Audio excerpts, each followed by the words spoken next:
Hola, ¿qué tal? Muy buenas noches. Muchas gracias por estarnos acompañando en una edición más de Periodismo en Plural. Estamos en el mes de mayo. El día de ayer celebrábamos, por supuesto, el Día del Maestro y, bueno, bastantes actividades que se tuvieron en todo el estado de Chihuahua. Por eso, el día de hoy, precisamente, vamos a estar abordando temas educativos y nos trajimos a dos profesores, oiga, de lujo, ¿eh? Aquí están con nosotros Minerva Nevares, ya asesora jubilada de preescolar, muchos años que estuvo en activo y bueno, pues ahora ya gozando, pues no propiamente de ya haberte separado de las cuestiones educativas. Ahorita vamos a estar abordando un poquito de ese tema porque todavía sigues muy activa. Y también está con nosotros José Aguilera, él es maestro de primaria, ya 8 años, José, me comentas, frente a Grupo. ¿Cómo están? Muy buenas noches, Minerva, muchas gracias por estarnos acompañando. No, a ti muchas gracias, buenas noches y encantada de estar en tu programa. Muchas gracias, maestro. Muy bien, muchas gracias por invitarnos y aquí estamos.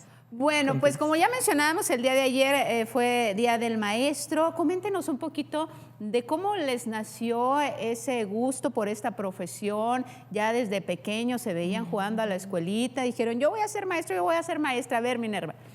Bueno, pues en mi caso, mi hermana fue la que me motivó a ser maestra, ¿no? Yo la veía hacer sus materiales, ella estaba estudiando para educadora, y pues yo la veía hacer estos materiales y decía, ay, qué fantástico ser maestra, hacer materiales didácticos y pintar y jugar. Y decía, esta es mi profesión. La veía que se disfrazaba de muchas cosas y yo, no, encantada. Pues era una niña, ¿no? Entonces, de ahí me nació este deseo de ser maestra, en mi caso. Y precisamente de preescolar con los pequeños. De preescolar, sí. Que es en donde se tiene el mayor aprendizaje. Así es. Donde absorben todos los pequeñitos. La curva del aprendizaje en la edad de preescolar es en donde se encuentra en su punto más alto.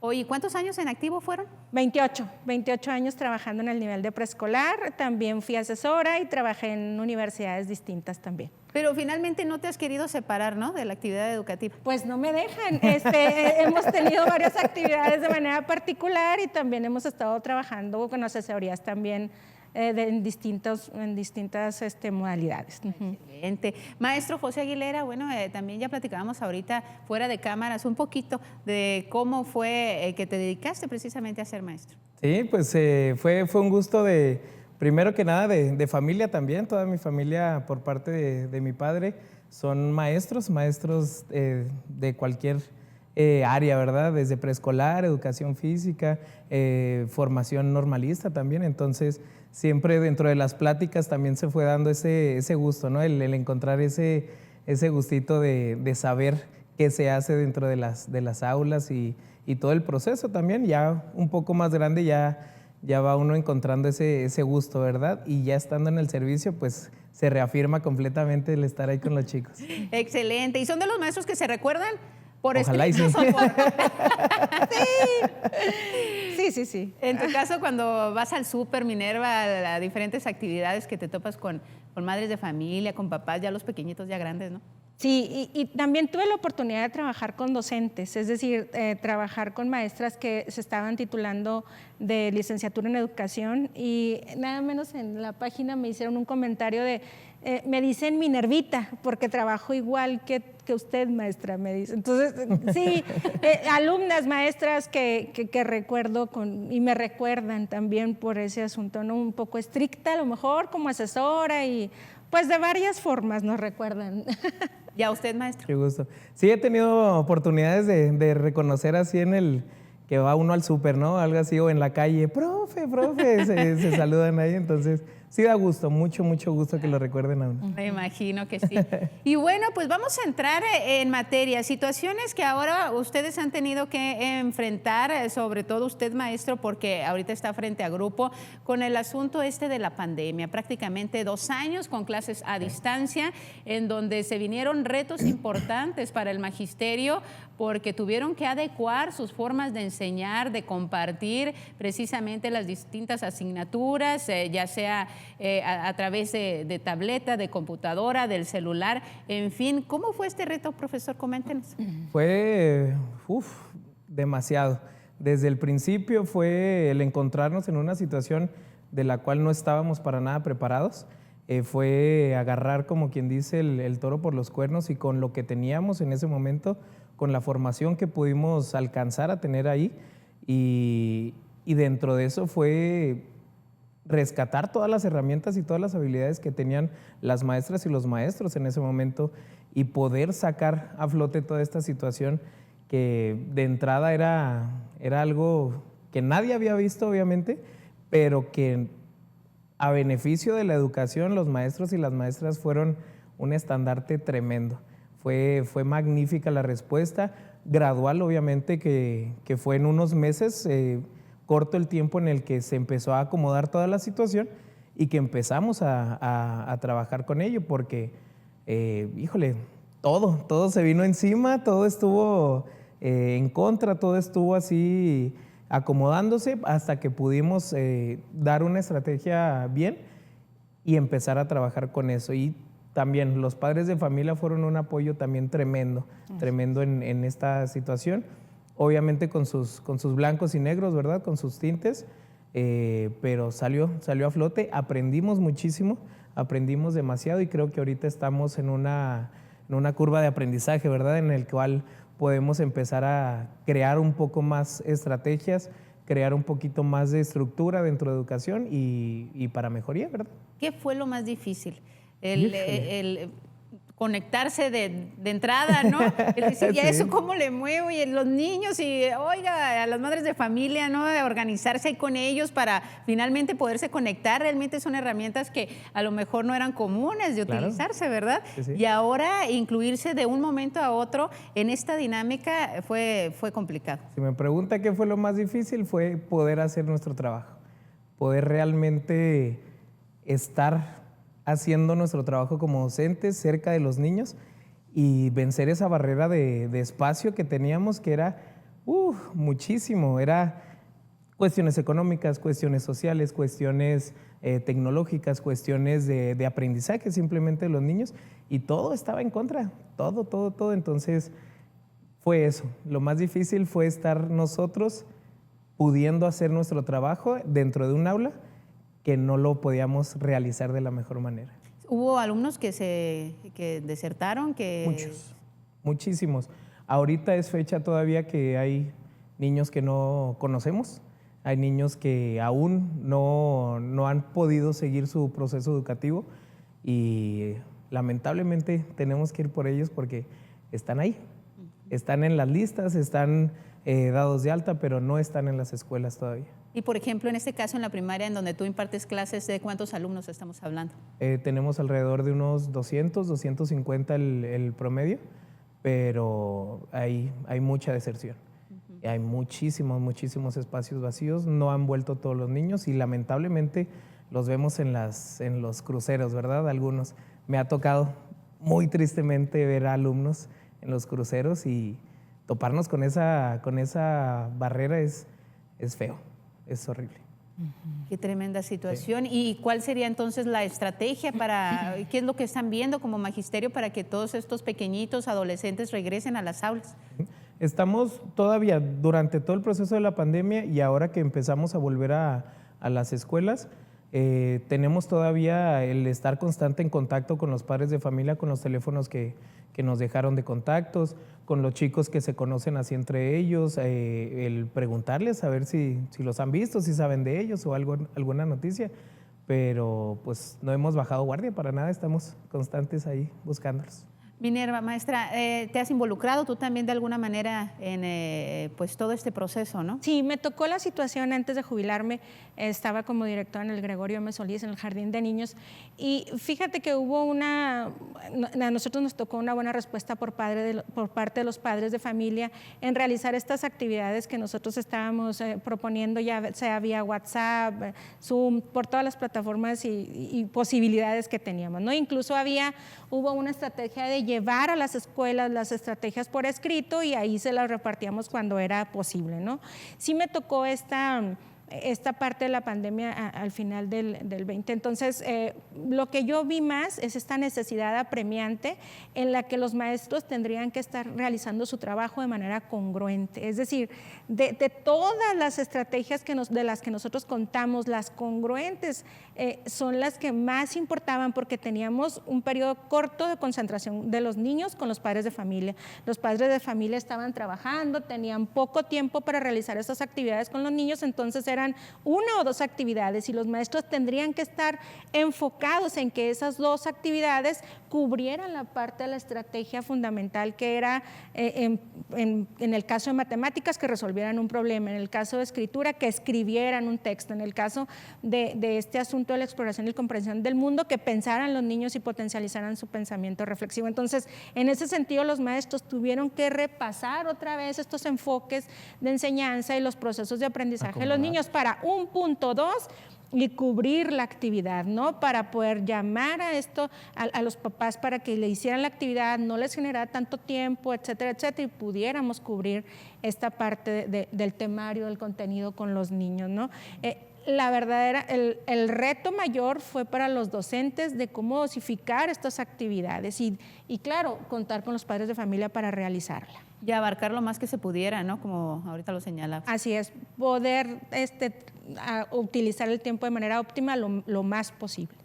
Bueno, pues ahí está parte de lo que han vivido en medio de esta situación, de esta pandemia, ahora ya con el regreso a la actividad escolar. Y bueno, vamos a platicar un poquito de qué se encontraron ya al regreso, cómo ven a los alumnos, a los estudiantes. Por un lado está el rezago, la deserción que hemos tenido muy calcada hasta este momento, sobre todo en el nivel educativo básico, pero también los que ya volvieron, ¿verdad? Los que ya están de vuelta en el aula. ¿Cómo regresaron, maestro? Híjole, si eran diversos, si eran aulas diversas, ahora son el triple de diversos. Ahí nos topamos y parte del estar evaluando así toda la situación con los mismos compañeros de la escuela y con otros compañeros, fue encontrar que es una diversidad tremenda. En sexto hay niños que no saben leer, en sexto hay niños que no saben, que no tienen estas bases matemáticas para poder tener los contenidos que son propios de ese grado. Encontramos también muchos niños de otras nacionalidades que vinieron dentro de la pandemia, que tuvieron que quedarse aquí. Es una pluralidad tremenda de todo. Hay niños que no saben leer, hay niños que no saben sumar, hay niños que están empezando o que no tuvieron preescolar porque la pandemia, y empezaron de lleno en primaria y no tienen este proceso preescolar tan necesario y tan vital en el proceso educativo. Entonces, tenemos de todo, en todos los grados, y es un reto bastante amplio que aún en este ciclo escolar que ya próximo a terminar, tenemos muchísimo que atender y poco tiempo todavía. Aún que tenemos a pocos niños ahí, hay muchos niños que todavía no están en la escuela y están todavía aumentando esta brecha dentro de la educación. Entonces, tenemos mucho reto todavía. ¿Y qué ha sido lo más difícil? ¿La educación a distancia o ahora que ya regresaron con este tipo de situaciones? Pues, de todo. Todos se juntó. Sí, de todo. El hecho de la educación a distancia fue las generaciones de maestros, encontrarnos en situaciones que no estábamos preparados, maestros de mucho años de antigüedad, no eran tan adeptos a la tecnología, ¿no? Tuvieron que meterse a estudiar y un reconocimiento completamente para estos maestros y maestras que, créanmelo, maestras y maestros de edad, se dieron las pilas y estudiaron muchísimo, se pusieron a ver todas esas posibilidades y congeniar también con los chicos de nuevos ingresos que traían algunas tecnologías o algunos conocimientos que pudieron empatar ahí con estos maestros. Entonces, fueron retos esos. Y ahora que estamos, pues lo más difícil, le digo, es ahora sí repartirte. El maestro se repartía en todos en el salón, pero ahora sí es dedicarle la atención a tal persona, a tal niña, a tal niño, a tal grupo. Entonces, tenemos que estar muy diversificados ahora. Entonces, mucho el trabajo docente sí, al que se han tenido que enfrentar, de verdad. Bastante. Un reconocimiento a todas las maestras, a todos los maestros, porque ha sido un reto mayúsculo y lo han sabido sacar avante, aunque todavía falta bastante por hacer. Y ahora hay otro reto más, que es traer a esos estudiantes que se nos fueron de las aulas por este tipo de situaciones y también ir actualizando, ¿no?, a todos en el nivel educativo que les corresponde. Vamos a hacer una breve pausa comercial, no le cambie, ya regresamos con más de Periodismo en Plural.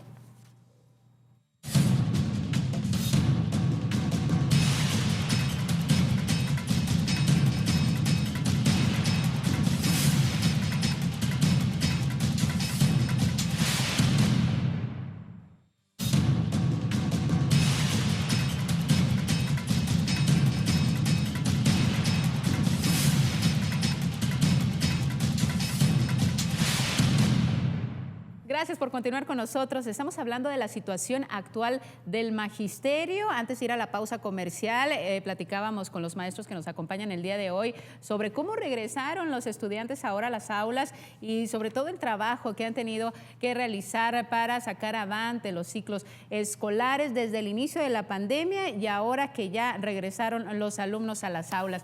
Maestros, bueno, también comentábamos que incluso hay estudiantes que no se conocen, no se habían visto en 2 años, pasaron de la primaria a la secundaria, de preescolar a la primaria y pues no sintieron ese nervio de cuando vas a entrar a otra institución de enseñanza, de conocer a nuevos compañeros, porque finalmente las clases no estaban presenciales. Bueno, este es un asunto de lo que teníamos como privilegio en las aulas presenciales, ¿no? Este asunto de poder potencializar las habilidades sociales, de conocernos, incluso de hasta superar conflictos, de establecer el diálogo para superar conflictos, de apoyar entre maestros. No hay cosa más hermosa para un maestro que el aprendizaje entre alumnos, ¿no? Porque este proceso es como mucho más rico para ellos y es mejor aprender de un compañero que incluso del mismo maestro, ¿no? Entonces, de todas esas cosas estábamos carentes. Entonces, imagina las posibilidades de juego, el seguimiento de las reglas, o sea, las posibilidades de ayuda, de solidaridad, de empatía, todas esas cosas que nos perdimos a causa de este asunto de la falta de presencial, ¿no? Entonces ahora recuperar todas esas cosas que tenemos en lo presencial ahora en la escuela, pero luego tienen los maestros estas otras exigencias de lo académico. Entonces, ¿qué hago? ¿Matemáticas, español, ciencias o el desarrollo personal y social de nuestros alumnos, que es tan vital, ¿no? O sea, ahí estás en una disyuntiva en priorizar lo que es más importante y ahí pues entra mucho de lo que es la capacitación del docente, de lo que es la creatividad del docente, de lo que es diversificar. Muchas personas van a identificar ese término en mi persona, pero ahora con más razón se hace necesario el diversificar porque las necesidades se multiplicaron. Es decir, vamos a tener que aprender a ser creativos y involucrar juego con matemáticas, español y hacer algo ahí integrado, porque tenemos que darle al niño mucho de lo que necesita, pero para abarcar también todos los contenidos que hemos estado con una necesidad apremiante de trabajar, pero que esta parte social de la que hablas está empujando grandemente. Y bueno, como sabemos, esta parte social es la que nos permite hacer ciudadanos de bien, que respeta reglas, límites, que supera obstáculos, que conoce a las personas y es solidaria con ellas, etcétera. Entonces, tenemos mucho que trabajar, ¿no? No nos podemos solamente enfocar en una forma de enseñar, porque necesitamos que ellos aprendan mucho de todo lo que necesitamos enseñar en la escuela. Maestro. Sí.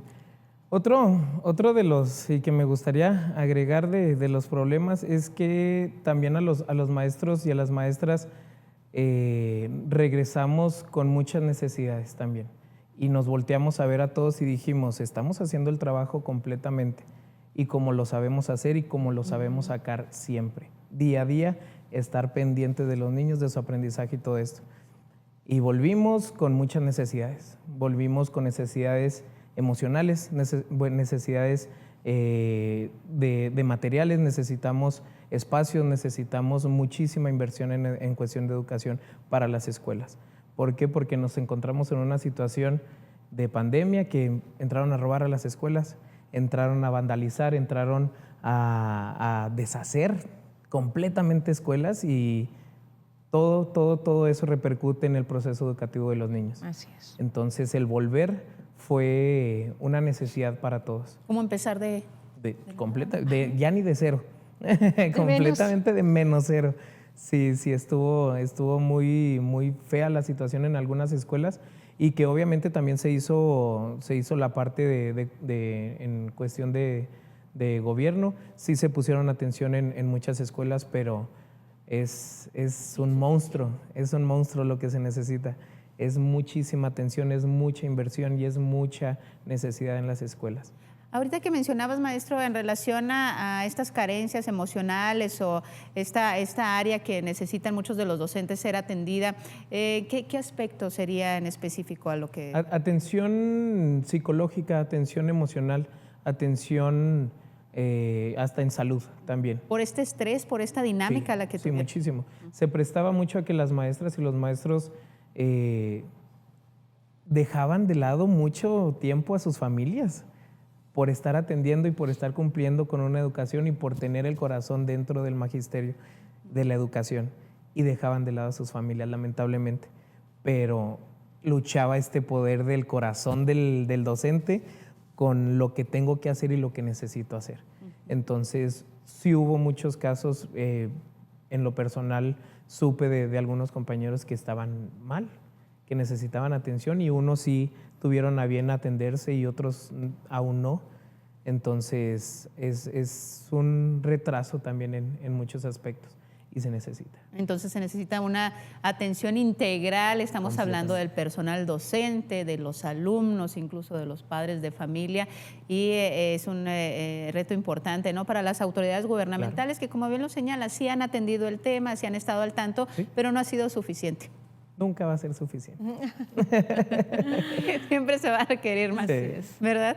Oye, maestro, pero fíjate, a mí Sí. me llama algo la atención, porque en medio de toda esta situación que nos mencionas, tú te diste también el tiempo y el espacio para crear una plataforma. Sí. ¿En qué consiste? Comenta. Híjole, qué suave. Ahí les va a todas las maestras y los maestros. Dentro de la pandemia, este proceso estuvo cargado de muchas emociones y cargado de muchas actividades muy fuertes de los maestros y de las maestras. El estar buscando a los niños, el estar intentando encontrarlos, el estar buscándolos casa por casa, el estar paseándose en una camioneta por las colonias a entregar los cuadernillos de trabajos, al estar buscando la manera de cómo hacerles. Hubo maestros y maestras que les ponían saldo a las mamás, a los papás, para que pudieran contestar las tareas, para que se pudieran conectar a las videollamadas. Híjole, todo eso creó en mí y en compañeros y compañeras la necesidad de reconocer primero que nada esas estrategias que tenían los maestros, que no es de ahorita, que no es de la pandemia, que tiene toda la vida los maestros haciendo esa maravillosa práctica, la maravillosa labor exactamente de los maestros. Entonces, sí se nos reconocía, sí sabíamos, los maestros hacen esto, las maestras son muy bonitas y todo esto, pero hasta ahí se quedaba. Entonces, el reconocimiento viene a partir de nosotros y desde nosotros los maestros. Entonces, en la pandemia hicimos esta plataforma que se llama COMA, Comunicación Magisterial, y se encarga de reconocer las trayectorias, de reconocer las estrategias y las buenas prácticas que tenemos los maestros y las maestras. Entonces empezamos por cuestiones obvias, fueron entrevistas virtuales nada más y grabar episodios de podcast que lo pueden escuchar en Spotify y en Apple Podcast. Empezar a rescatar todas estas experiencias. Empezamos con maestros así cercanos, conocidos, ¿verdad?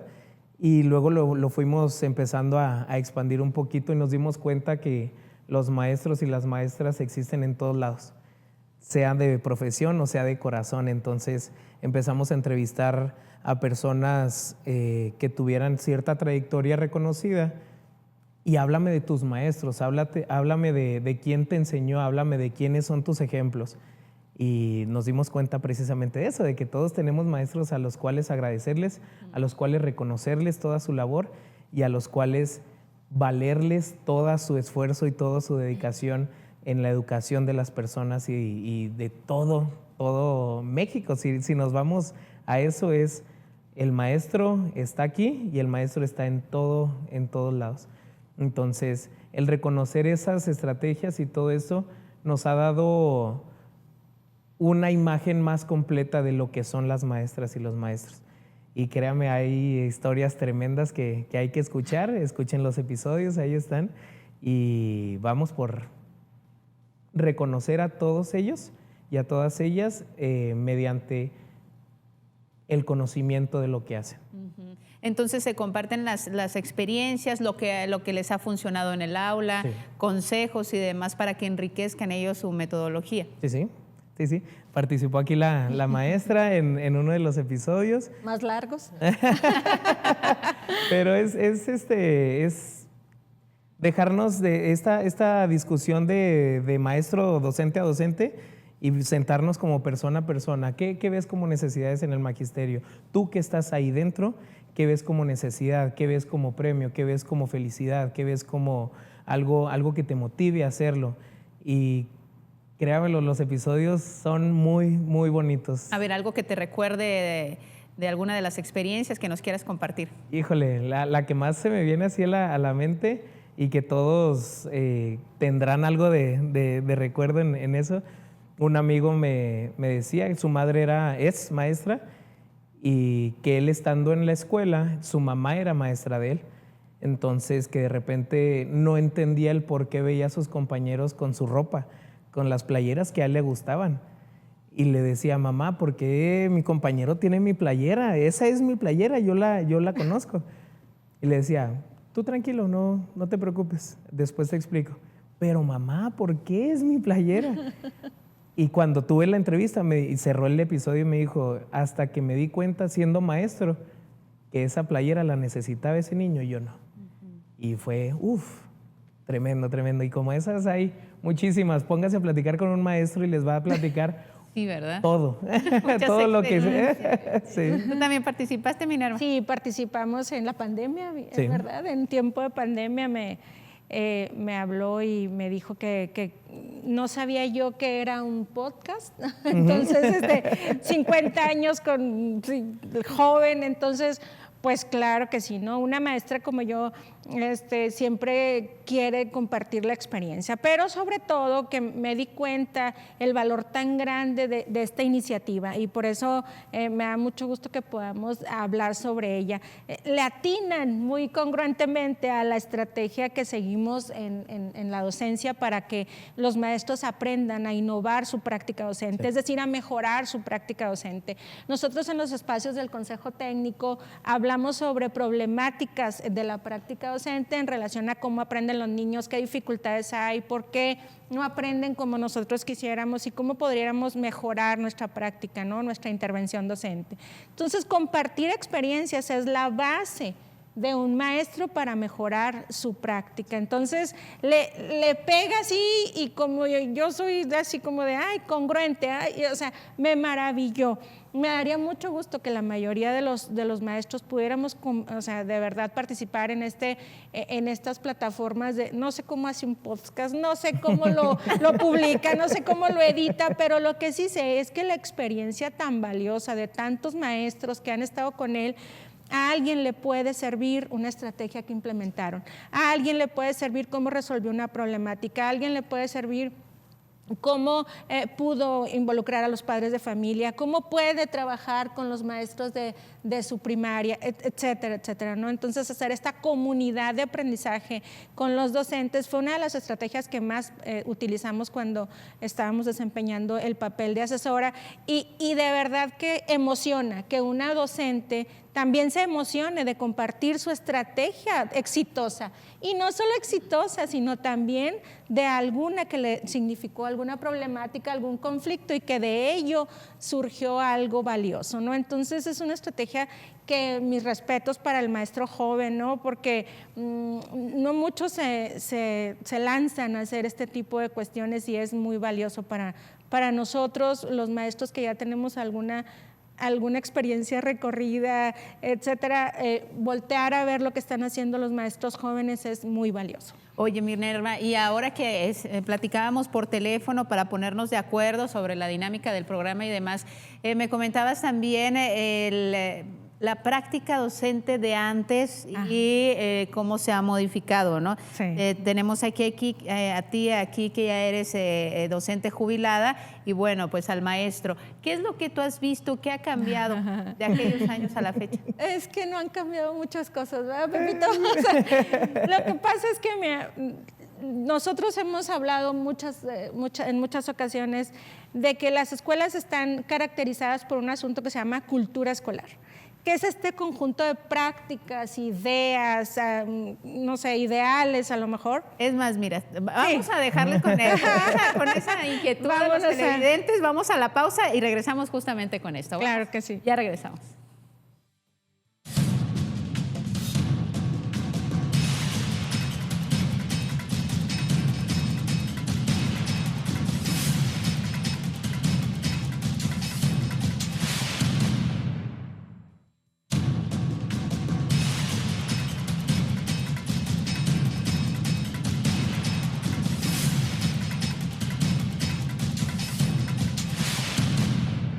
Y bueno, nos quedamos de cómo ha cambiado la práctica docente de años atrás a la fecha. La maestra Minerva nos compartía algo muy interesante. Adelante, Minerva. Ajá, muchas gracias. Bueno, comentábamos en esa ocasión de la grabación que tuvimos de cómo esta práctica docente está caracterizada por la cultura escolar.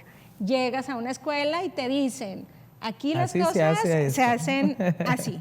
Vamos a hacer esto y vamos a hacer lo otro y normalmente hacemos esto, ¿no? Eso se llama cultura escolar, en donde, bueno, ciertas personas que comparten este espacio en donde realizan su trabajo, comparten estas ideas, estas prácticas, estos ideales de maestros que están trabajando en una escuela, ¿no? Entonces, el joven que llega, pues dice, se adecúa, se adapta y pues realiza las actividades que normalmente le están comentando que se realizan. Entonces, bueno, si alguien creativo y propositivo como Pepe llega y, oye, pues ahora quiero hacer esto, quiero hacer lo otro, entonces normalmente a veces es, no, espérate, aquí no se hace así, se hace de esta forma. Por ejemplo, algo tan sencillo, las filas en los salones, ¿no?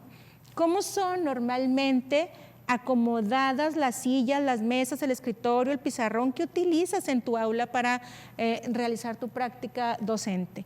Entonces, por ejemplo, en preescolar, cuando estuvimos trabajando, bueno, que estuve de maestra también, también de directora y de asesora, bueno, promovimos este asunto del aula diversificada en donde los niños tenían la posibilidad de realizar actividades por sí solos, ¿no? En donde tenían las aulas, varias estancias o áreas en donde podrían ellos trabajar de manera autónoma mientras la maestra trabajaba con 4 o 5 niños. Entonces, mientras yo atendía esas necesidades apremiantes de 4 o 5 niños, los demás estaban en un proceso de metacognición, es decir, aprender por sí mismo, trabajando con materiales e incluso con otro niño o otro grupo de niños, trabajando con juegos para realizar pensamiento matemático, actividades que fortalecieran su conteo, etcétera, mientras yo trabajaba de manera directa con asuntos de escritura.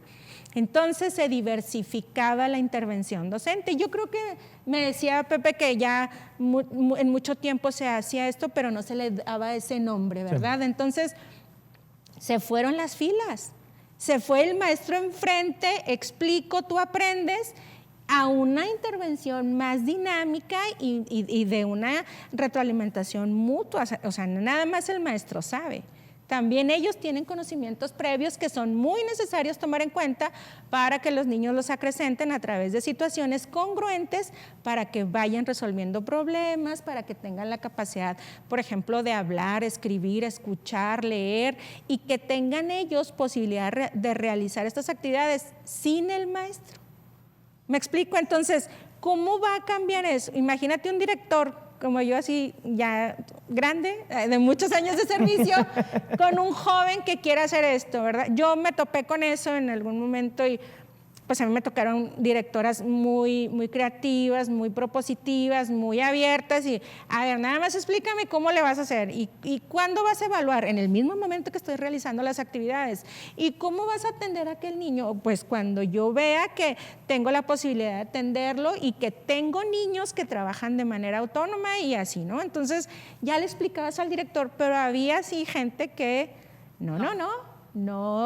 Ajá. Entonces, con la práctica anterior es una lucha constante, ¿no? Pero ahí entra mucho lo que significa esta posibilidad de compartir experiencias. ¿Qué tal si en lugar de obstaculizarlo o prohibirlo, pues qué tal si lo compartimos, si voy a tu aula, si tú vienes a la mía, si te comparto mis planeaciones, mis implementaciones, mis evaluaciones, que es un coco para muchos docentes, cómo evaluar los procesos de aprendizaje, ¿no? Y tiene todo el sentido del mundo ver la congruencia del enfoque, es decir, cómo lo enseño, cómo lo aprenden y entonces qué aprendieron.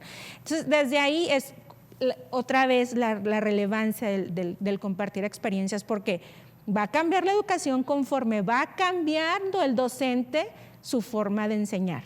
Y entonces el niño, los niños, los alumnos, nosotros mismos, a través de esas cambiantes situaciones para aprender, vamos elevando el nivel educativo de lo que nosotros estamos logrando, ¿no? De lo que nosotros estamos proponiendo. Hablaba López Obrador, te comentaba ahorita de esta dignificar al maestro, ¿no? De volverlo a reconocer, a respetar, de volverlo a ver como alguien que muy valioso, ¿no? Somos valiosos. Nosotros de verdad que tenemos una dignidad como maestros. Sin embargo, creo que mucha de esa dignidad se podría seguir rescatando si nosotros de verdad elevamos el nivel de la calidad de lo que hacemos en las escuelas. Ya hay mayor.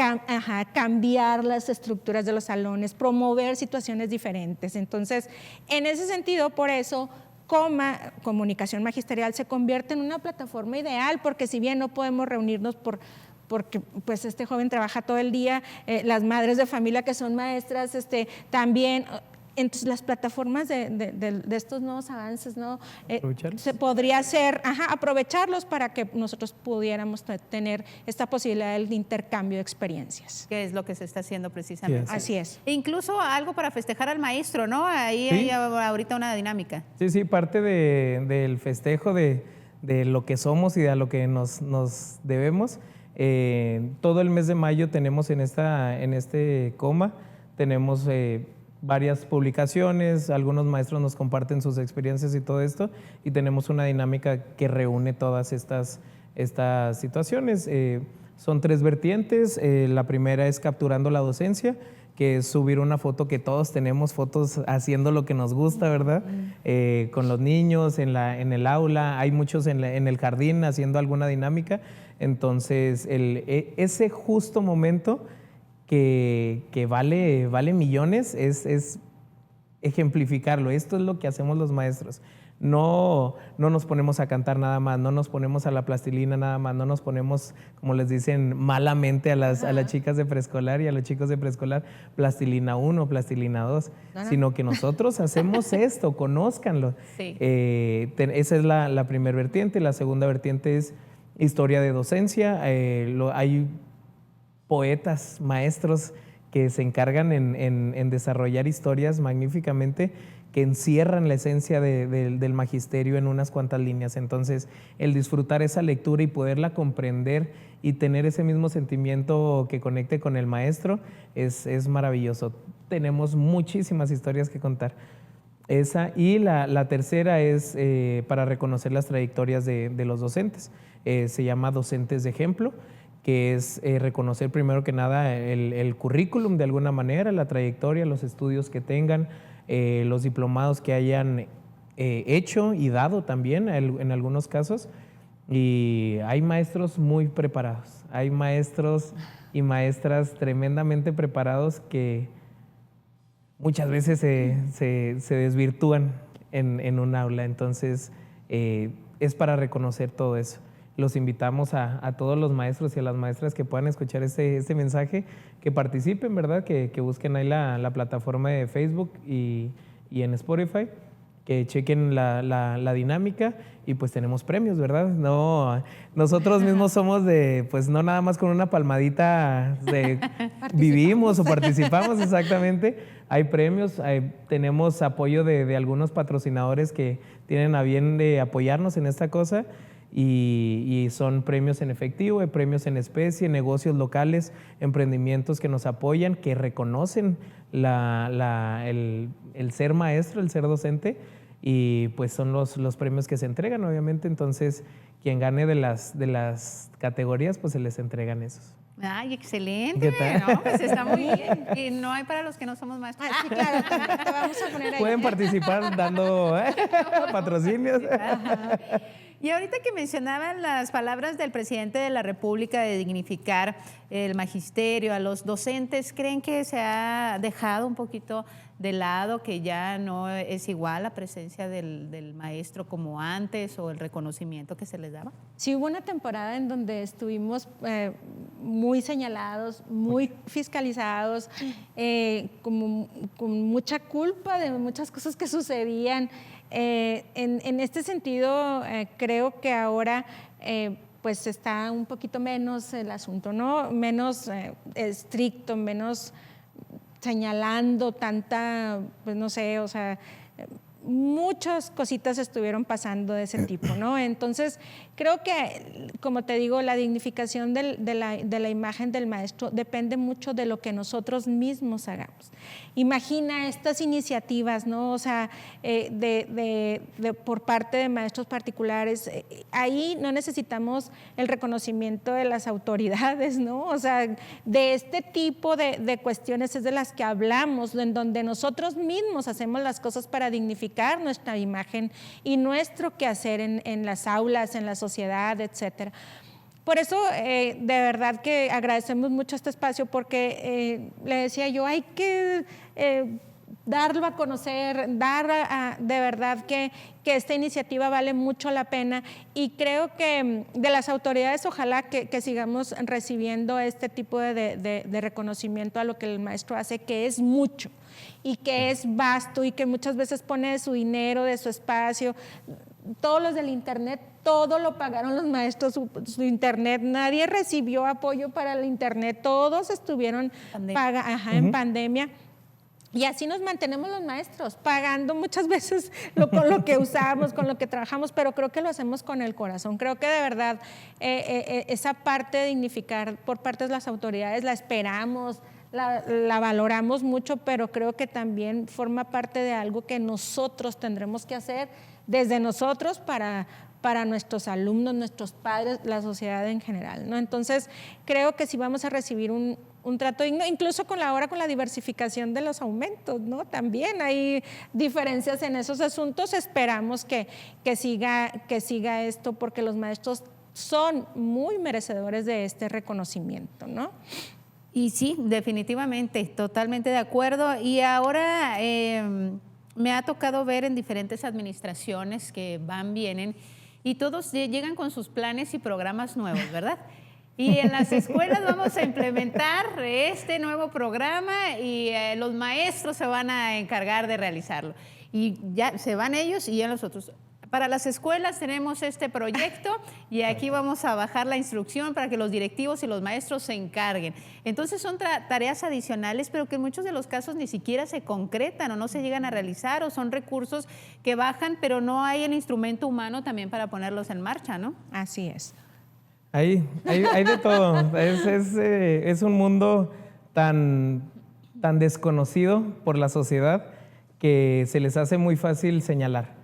Se les hace demasiado fácil decir, es que los maestros esto, es que las maestras esto, es que la escuela esto, es que esto. Es imposible. Nosotros, créamelo, hacemos lo que podemos y más dentro de las aulas. Pero lo que pasa de las aulas y de las escuelas para afuera, créamelo que no tenemos mucha injerencia. Participamos, nos piden opinión y muchísimas oportunidades hay, pero no empata muchas veces, no empata los procesos que se llevan a cabo con las necesidades que tenemos los maestros. Entonces, creo un ideal sería un espacio, y lo creamos, un espacio donde se pudiera tomar en cuenta realmente todas las opiniones. Va a ser tardado, va a ser mucho trabajo, obviamente, pero se necesita y lo merecen nuestros alumnos. Y este también reconocimiento del que hablaba la maestra, este reconocimiento viene desde nosotros.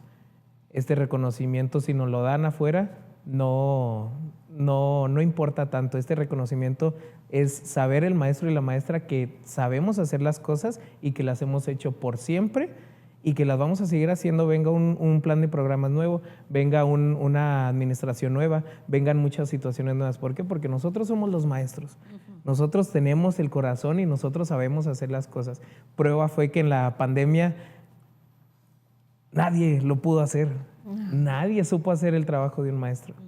Medio lo sabían hacer, pero con las directrices de un maestro. Pero todos ansiaban volver a las escuelas. Y ahí es donde nosotros tenemos ese valor. Entonces, ese reconocimiento es de nosotros, y si por nosotros y por nosotras está la educación funcionando, que lo valoren todos. Y lo decía muy bien, cada cambio vienen cambios para todos, y los maestros, ahí estamos, lo hacemos perfectamente. Sí, ¿verdad? También. Sí. Así es. Ajá. Fíjate, yo salí en el 93 de la Normal del Estado, ahí acaba de entrar una reforma educativa. luego vino otra muy buena en el 2004, y luego otra en el 2011, y luego otra en el 2017, y ahora, 2022, ya tenemos otra. ¿Cuál es el afán, maestra? O sea, no sé. Pero Y bueno. tú, evalúen de todas, Evalúen de todas. Entonces, obviamente todas estas propuestas, todos estos currículums oficiales, ¿no? Esto es lo que te da tu programa, pero hay este currículum oculto, ¿no? De lo que, bueno, de lo que de verdad nos enfrentamos. Y hay real, ¿no? Bueno, vamos a hacer esto con lo que tengamos, lo que podemos, con lo que nosotros tengamos esta capacidad de llevarlo a cabo. Lo realmente importante es resaltar siempre el enfoque de enseñanza, es decir, el maestro debe de enseñar como su alumno aprende.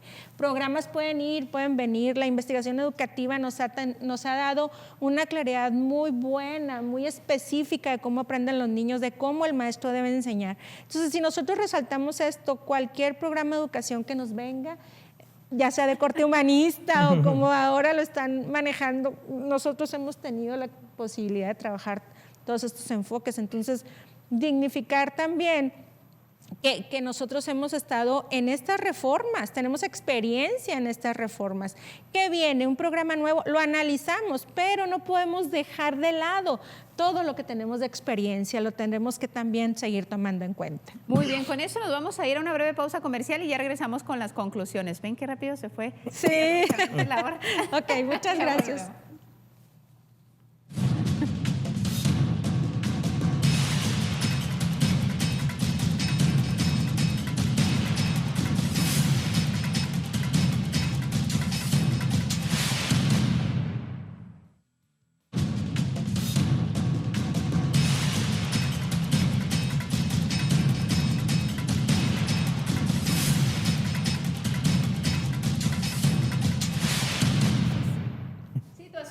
Magisterio. Estamos ya por concluir Periodismo en Plural, no sin antes irnos con las conclusiones de la maestra, el maestro que el día de hoy nos hicieron el favor de acompañarnos. Y bueno, hay bastante noticia también sobre la mesa por parte del gobierno federal. El presidente de la República, Andrés Manuel López Obrador, ha estado abordando el tema de los libros de texto, también de los niveles educativos. Es algo que apenas se está estudiando.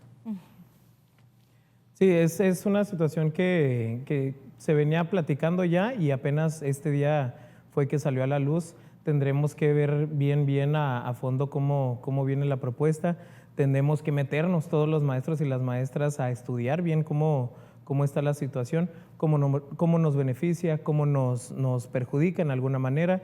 Y se tienen que ver todas las aristas que vengan dentro de esta propuesta, porque dentro de esto vienen ciertas categorías, ¿no? Así en la que a partir de tantos años de servicio va a pasar esto, a partir de tantos años de servicio, y dentro del magisterio hay mucha diversidad, por reformas, por etapas, por categorías, por generaciones también que se han ido dando los cambios, y tenemos que ver bien la situación como está.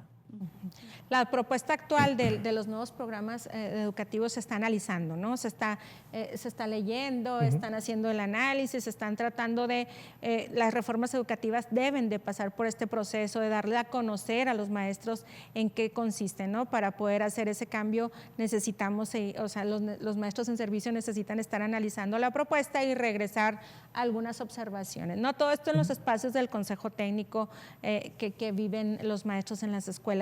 Los cambios de los libros también los abordaron el día de ayer, dice que van a actualizar algunos contenidos, ¿no? Que porque han cambiado algunas cosas. Bueno, pues esperamos también el CONALITEC, quien es el encargado de editar estos libros, pues esperamos también esos contenidos también se revisan antes de ponerlos en práctica en las escuelas, ¿no? Vienen ahí versiones y luego ya los maestros las revisan y todo eso. Pero pues esas decisiones son, como te digo, de la SEP, ¿no? Afortunadamente, como comentan, la maestra es una maestra, la que está encargada de la SEP ahorita es una maestra que estaba en grupo. Entonces ella sabrá muy bien todas las necesidades a las que se enfrentan los maestros en el aula y bueno, también obviamente nosotros sabemos que no es el único recurso didáctico que tenemos para trabajar con los alumnos, no es uno de todos los materiales didácticos y tampoco es el más así como que el de peso, ¿no? O sea, apoya al asunto del aprendizaje del niño. Entonces, bueno, pues estaremos en función de, también a mí me lo pasan ahí, aunque ya no estoy en servicio, me pasan todo para que lo estemos analizando. Estaremos pues muy abiertos a las propuestas, ¿no? Pero sí, como te digo, pues poniendo en práctica también los anteriores conocimientos previos que tenemos en cuanto a nuestra intervención. Maestro, ¿qué viene para el próximo ciclo escolar? Ya prácticamente estamos por terminar el actual con la mitad de presencial, la mitad a distancia, todo este tema del temor de volver a las aulas, el asunto del COVID-19 que afortunadamente ya vamos un poquito avanzados en el tema, ya viene la vacunación también para los menores. ¿Qué es lo que prevén para el próximo ciclo? Se ha dado mucha plática y el interés también, preocupación por parte de las maestras y los maestros, el qué viene. Este ciclo escolar fue el recibir toda la información, el estar al pendiente de todas las situaciones que se presentaban en las aulas, el estar evaluando constantemente a los chicos y a las chicas en todo aspecto, era no nada más en lo educativo, sino en lo socioemocional se le dio mucha importancia en este proceso, el cómo están los chicos, cómo están las chicas, qué se necesita también en las escuelas, qué necesitamos cambiar también. Lo decía atinadamente ahorita la maestra, el llamar a los docentes y a las docentes a cambiar un poquito la práctica, a ver por el bienestar de los niños en cuestiones educativas y en cuestiones emocionales dentro de las aulas. Entonces, ¿qué se viene para el próximo ciclo?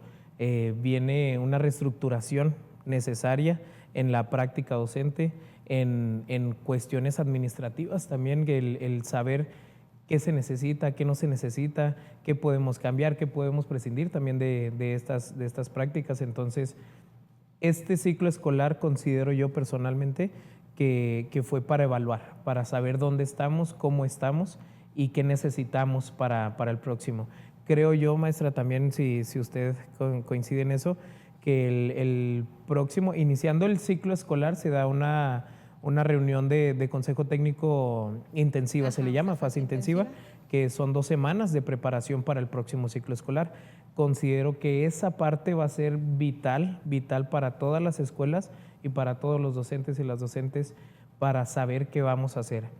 Y es un llamado también a nosotros, el saber dónde estamos y el decirnos a nosotros mismos qué necesitamos y ser muy conscientes y muy coherentes con lo que vamos a hacer el próximo ciclo. Podemos cambiar, podemos hacer las cosas muchísimo mejor y la pandemia nos enseñó a cambiar todo, a hacer las cosas mejores de alguna manera. Y distintas, de avanzar. Sí, claro. Va a ser algo inédito, porque ¿qué será más importante ahí, al inicio del ciclo escolar, en la fase intensiva? Vamos a tener la oportunidad, vamos a tener la oportunidad de ver a qué le vamos a dar prioridad, a la realidad de las necesidades que van a manifestar nuestros alumnos, que ya le están manifestando desde ahorita, o a seguir cubriendo contenidos. Exactamente. A seguir con la misma dinámica del bimestre 1, el bimestre 2, lo que tienes que ver, lo que tienes que seguir cubriendo, o darle prioridad a las necesidades que están manifestando nuestros niños. ¿Qué será la prioridad más sentida que hay que atender? ¿No? Entonces ahí, por ejemplo, qué reto tan grande los maestros que vamos a enfrentar esta parte, ¿no? de iniciar un ciclo escolar con una toma de decisiones de este tipo. Sí. Maestros, pues muchísimas gracias por habernos acompañado en su programa Periodismo en Plural. Muchas felicidades a ustedes y a los más de 12,000 maestros y maestras que tenemos aquí en Ciudad Juárez. Un número de verdad de consideración muy importante. Y pues bueno, estaremos al tanto de lo que viene también para el próximo ciclo escolar. Estamos por cerrar el actual que tenemos en estos momentos, y para saber también cuáles van a ser las nuevas modificaciones, prácticas, programas que vienen para el próximo ciclo. Muchísimas gracias. Gracias a ustedes. Muchas gracias por la invitación. Excelente noche. Nos vemos.